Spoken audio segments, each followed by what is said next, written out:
नमस्कार दोस्तों, मैं रौनक ओझा आप सभी का एक बार फिर एक और नए फ्रेश वीडियो में बहुत बहुत स्वागत करता हूं। दोस्तों, आज का वीडियो रहेगा हिंदुस्तान के टायर मैन्युफैक्चरिंग की सबसे बड़ी कंपनी मतलब एमआरएफ मतलब मद्रास रबर फैक्ट्री के बारे में। ये इंडिया का सबसे महंगा स्टॉक है और इस पे बहुत लोग इसको नज़रअंदाज कर देते हैं, लेकिन इसमें अब तक की मेरी सबसे one of the excellent opportunity मुझे आती हुई दिखी है, जो कि मैं आपके साथ शेयर करने वाला हूं। और टारगेट मैंने 1,35,000 के आसपास का दिया है। तो आखिर क्यों इतना बड़ा टारगेट दे रहा हूँ मैं, आखिर कैसी एनालिसिस है मेरी जो मैं इतना बड़ा टारगेट दे रहा हूँ। तो चलो इसी पे अपने एनालिसिस करते हैं। ध्यान से देखना दोस्तों, अगर ये वीडियो स्किप कर दिए तो one of the most multi bagger stock आने वाले 1 साल के लिए आपके हाथ से मिस हो जाएगा। इसीलिए दोस्तों ध्यान देना। चलो शुरू करते हैं।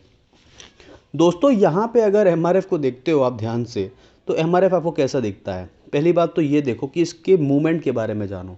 2017 से लेकर 2020 तक में ऑटो सेक्टर में बहुत ही भयंकर मंदी थी। कई शोरूम्स बंद पड़ गए, कई ऑटोमोबाइल की कंपनियों को दबा के लॉस हुआ। टाटा मोटर 26,000 करोड़ 30,000 करोड़ का लॉस फेस कर रहा था। सारी टायर मेकिंग कंपनी सब कुछ दबाव में थे। तो वहाँ पे दोस्तों 2017 से लेकर 2020 तक में सारे ऑटो स्टॉक्स गिरे थे।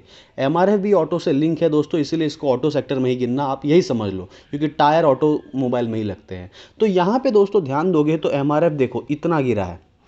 अब इतना गिरा है 2017 से 79,000 से 50,000, मतलब 30,000 रुपये गिरा है एमआरएफ। और इसकी मूवमेंट प्रिडिक्ट कर लो। कई बार तो ऐसे जो गिरावट होते हैं वो तो एक कंसोलिडेशन फेज में कंसिडर कर लिए जाते हैं।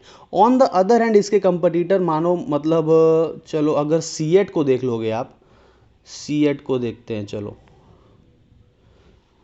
तो सीएट ने 2017 से लेकर 2020 तक में कितनी भयंकर गिरावट दी आपके सामने ही है। 2000 का भाव सीधा 600 रुपये पे आ चुका, मतलब कितना भयंकर गिरा। देख रहे हो, एमआरएफ की गिरावट देखना और यहाँ पे सीएट की गिरावट देखो। अब चलो जेके टायर की गिरावट देखते हैं। जेके टायर,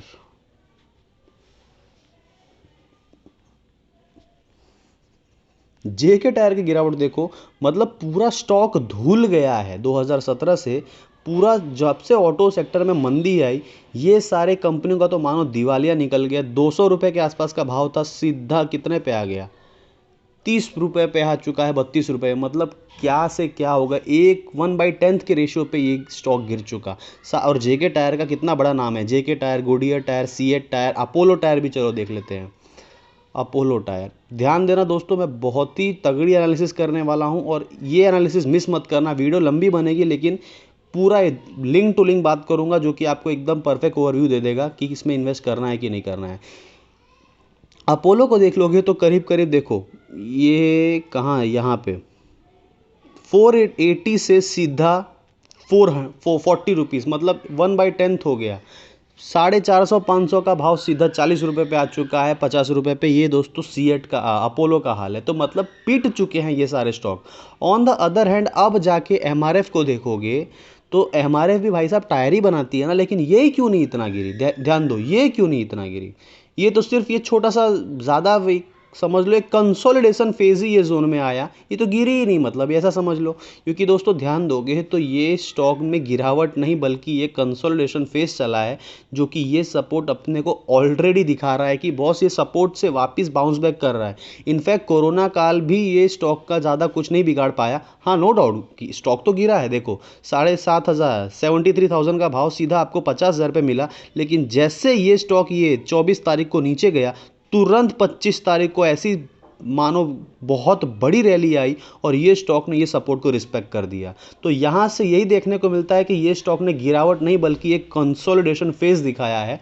और वो चीज़ का दोस्तों अब हमको एडवांटेज देखने को मिल रहा है, क्योंकि अगर ध्यान से अगर आप यहाँ पे देखोगे तो एग्जैक्टली आपको ये देखने को मिलेगा कि at this point of time ये फेज भी इसके लिए कंसोलिडेशन वाला फेज ही आप कंसिडर कर सकते हो। ध्यान दो, ये जोन में स्टॉक 2017 से 2020-21 तक घूमता रहा। यहाँ पे ब्रेकआउट आया, ठीक है। ब्रेकआउट आने के बाद से ये स्टॉक वापस से ये जोन पे सपोर्ट ले रहा है, बाउंस बैक मारा, फिर आके सपोर्ट लिया, फिर बाउंस बैक मारा, फिर गिर रहा है। तो ऐसे में क्या इंडिकेशन हमको मिलती है कि बॉस ये वाला जोन, ये पूरा जोन इसके लिए अब एक स्ट्रॉन्ग सपोर्ट जोन क्रिएट हो चुका है, जैसा कि नीचे हुआ था। और मैं आपको बता दूं कि ये 4-5 साल वाली मंदी नहीं है, सेमीकंडक्टर के शॉर्टेज हैं, इसलिए ऑटो थोड़ा सा डाउन है, बाकी ऑटो फिर मजबूती है आने वाले सालों के लिए, ब्राइट फ्यूचर है इसका। तो यहाँ पे अगर आपको ध्यान देना है कि अगर ये इस लेवल्स को होल्ड कर पाता है, 75,000 के नीचे अगर गिरता है तो स्किप कर देंगे, लेकिन अगर 75,000 के ऊपर रहता है तो अपने को ध्यान दोगे तो आपको ये सुंदर सा ब्रेकआउट आता हुआ दिख रहा है, जो कि ऑलरेडी आ चुका है। अब ये ब्रेकआउट को अगर ये गिरावट सस्टेन नहीं कर पाती तो ये स्टॉक स्किप कर देना, लेकिन अगर ये स्टॉक यहाँ से ही अगर एक क्या बोलते हैं हरा कैंडल बना के अपमूव दिखाने लगती है तो भाई साहब ये स्टॉक को ले ही लेना। क्यों? क्योंकि दोस्तों यहाँ पे ध्यान दोगे तो इतने बड़े फेज, मतलब मानो 2021 जनवरी से अभी तक 7-8 महीने का एक कंसोलिडेशन फेज चला है। कई स्टॉक अभी भी टूटे हैं, लेकिन ये स्टॉक कंसोलिडेट हुआ है और बहुत ही शार्प वेज पैटर्न का ब्रेकआउट आया है, जो क्लियरली इंडिकेट करता है कि पहला टारगेट ये अपने को 1 लाख रुपए का दे देगा। ठीक है, 1 लाख रुपए का पहला टारगेट रहेगा, ध्यान दो। और उसके बाद से दोस्तों नो डाउट ये 1 लाख को तोड़ता है तो ये और ऊपर जा सकता है, 1,20,000, 1,10,000, 1,05,000 भी जा सकता है, फिर गिर जाएगा क्या पता। लेकिन अगर ये 1 लाख के आसपास जाके अंदर यही जोन में, मान लो चलो ये एनिमेटेड वाला एक मैं जोन बना देता हूँ, ये जोन में मानो वापस धीरे धीरे नीचे गिरता है, फिर थोड़ा कंसोलिडेट करता है, फिर तोड़ेगा ना, तो ध्यान देना यहाँ से लेकर 73,000 से लेकर 1 लाख तक की मूव करीब अप्रोक्सीमेट 20, 15, 20, 50, 35% के आसपास की मूव है। 33-35% के आसपास की एग्जैक्टली मूव होगी, कैलकुलेट कर लेना, मैं ओवरली अप्रोक्सीमेशन बता रहा हूँ। 33-35%, 32% की मूव है। तो ऑलरेडी हम अगर 1 लाख का लाइफ टाइम हाई देखते हैं और ये डॉटेड लाइन वाले जोन को भी ब्रेकआउट आ जाता है और कंसोलिडेट करता है, तो ये जो 40%, 35% या 33% की मूव है, ये उतना ही हम अपसाइड एक्सपेक्ट कर सकते हैं, जो कि 1 लाख का 30%, 1,30,000 रुपया हो जाता है। तो यहाँ पे दोस्तों हम 1,30,000-35,000 के आसपास का टारगेट दे सकते हैं। करंट मार्केट प्राइस से मैं अप्रोक्सीमेटली आपको 70% के आसपास का टारगेट दे रहा हूँ। बॉस और क्या चाहिए, 1 साल में 70% क्या चाहिए। एक स्टॉक ऐसा है, डाल दो, कोई टेंशन की बात नहीं है। भाव देख के कभी मत जाना, क्योंकि दोस्तों ये स्टॉक कभी भी आपके साथ वही करेगा, क्या बोलते हैं, आपको डराने का काम नहीं करेगा। ये स्टॉक महंगा स्टॉक नहीं है, ये स्टॉक का प्राइस महंगा है, डेट्स इट।